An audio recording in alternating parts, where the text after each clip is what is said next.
UFC 251 is tomorrow night, Saturday. These fights are going to be crazy. If you're watching it on the day of the fights, then it's tonight for you.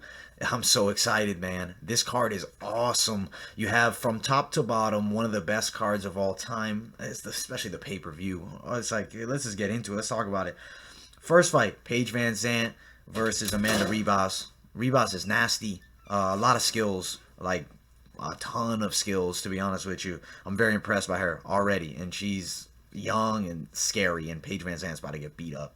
And then Jessica Andrade, Rose Namajunas rematch is going to be off the chain exciting, and you're going to see Rose Namajunas work her money style.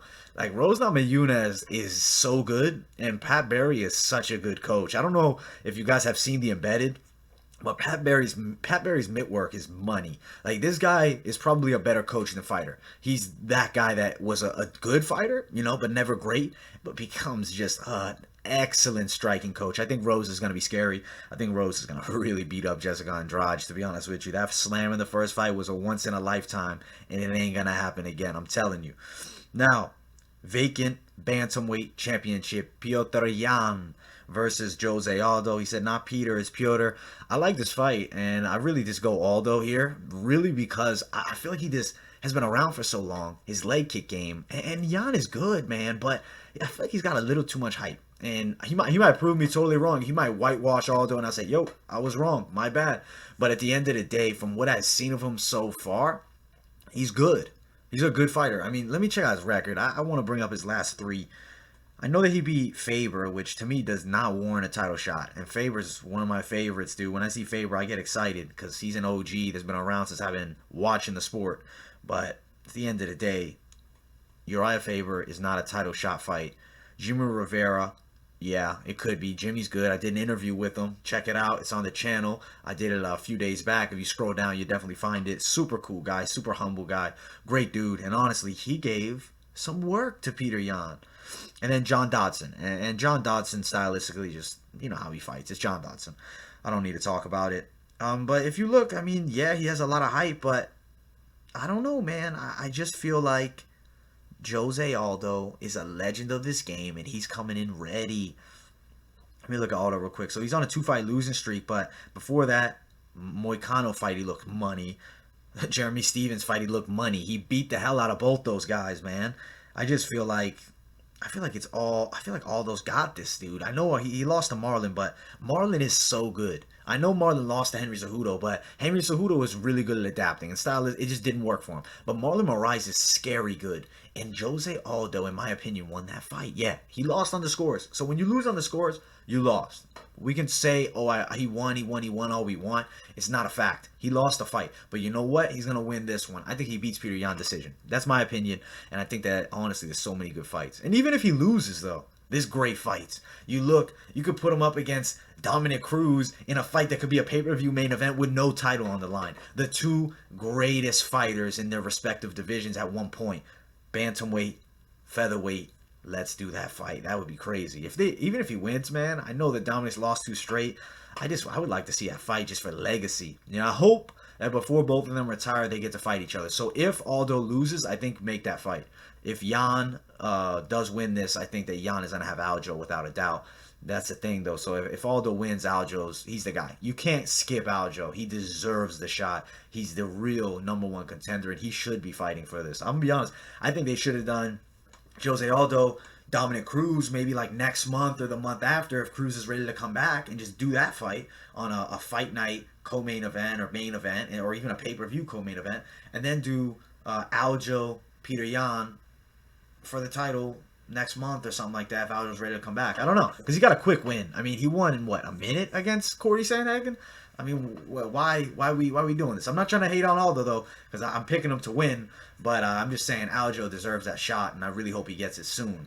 Now, if we talk about Volkanovski versus Holloway, you're looking at a fight between two great talents at 145 pounds.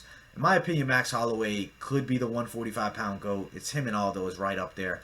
And Volkanovski is good as hell, man. I mean, if you look at that performance, he dominated Jose Aldo. He beat the hell out of Chad Mendes, And then he went in there and he beat Max. He beat Max fair and square.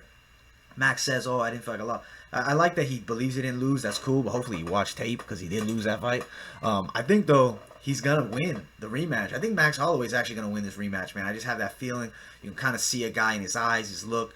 I think he gets it done. I think we're gonna see a decision, of course, with those two. But man, I think that Max got it. I don't know. I just have this feeling. I've had it since I saw him for the first time again, and doing an interview. I say I think Max has this. Need a sip of coffee there. Now, for the main event, Usman Masvidal. It was supposed to be Usman Burns, which is a great fight, really exciting. But this fight here is business-wise exactly what they could have wanted. I mean, Masvidal's in for the shot now. He gets it on short notice. I feel like he's been training for it. I feel like in the back of his mind, he said somebody could get COVID. I'll be ready to go. And now he's fighting Usman, and this is going to be crazy, man. So initially, I really leaned towards Usman winning a decision just simply because he's such a better grappler, right? He's elite level on the ground versus Masvidal, who's a good striker. But I don't know, man. After some time, really going back watching footage, I think Usman's good. But I think Masvidal's so nasty with his striking. If he can keep himself up, if he can get back to his feet, it's not about stopping the takedown. I don't really know if that matters as much as if he can get back up. If he can get taken down and just keep getting back up, it really doesn't matter then. I think that he can do it, man. He's trained with really good grapplers for a long time. He's elite level. I think Masvidal comes out and actually knocks out Usman. I think he pulls off a crazy win, which is going to be off the chain. Possible fight to bet on, to be honest. I have the betting video too. It's probably up by now. You guys should definitely check that out. I'm excited for these fights. We have truly a sick card. If Masvidal wins, you got the McGregor super fight. Like, what else are we gonna do? Why would we not do that? That's the biggest fight in UFC history. And then if Usman wins, I believe we got multiple guys. We got Burns and we got Leon Edwards. I'm gonna say Leon Scott because Colby says it too much. And Nate Diaz, Burns, maybe they're talking, but I don't see that fight happening. I don't think it makes sense. I think that you get Burns, Usman is huge. I think you get Masvidal, McGregor. It's huge though. Burns Usman's always gonna be a great fight between two extremely talented guys. But Masvidal McGregor is beyond Usman Burns in terms of what it is. Now, let's say Masvidal loses this fight. I still want that McGregor fight in the future. I think it's a crazy style matchup. I don't know who even wins that, to be honest. Like, off the top of my head, I don't know. I got to see how they look, in their respective next fights, or at least for Masvidal's next fight, see how he looks. If he goes out there and starches Usman, though, I don't know. McGregor better be ready. And that fight's huge, though. That fight, I think, probably breaks the pay-per-view record, or at least the ESPN Plus pay-per-view record. That's the one thing that throws it off. Now you have to have ESPN Plus, so for people that don't, now they can't watch the pay-per-view, which to me is kind of stupid. But at the end of the day, I get it, though. They want to get off the cable platform. I honestly think get rid of the pay-per-view model and just do ESPN Plus for everything, and I'll pay the money and just do that. Like, you're already paying for it. Why not just give me the pay-per-views for free? Like, I don't know, up the price of it even, and then do that. Because I don't know, to have to pay this and that, I don't know. It's a big headache. That's just my opinion, though. But willing to do it when you want to see great fights, right? When you're a hard fan. But when you're not, the casuals aren't going to really be willing to do all that. They'll maybe go to a bar and watch it, which is your hope. The bars buy it out and keep doing that. But it should be good. I'm excited for it. Actually, take that back. They can't go to the bar and watch it now because COVID. I was just thinking, some states bars are still closed, and even the ones that are, they're not going to have max capacity. So honestly, it's kind of hurting them a bit there. I think that the ESPN thing though is good, but I think maybe make an option that you can just buy the pay-per-view on ESPN Plus without purchasing ESPN Plus. Like, why not? You can easily add that feature. It's not impossible. Right now, it's just blocked behind the paywall. But just take down the paywall for pay-per-views, and you're gonna get more buys. Like, what are we doing? Why are we forcing people to have ESPN Plus? A casual fan is not gonna watch every card. He's gonna watch this one. So why are you gonna lose that buy? That's beyond me. I'm not running the UFC. I'm not running it yet, at least. And if I did, I'd definitely change a couple things.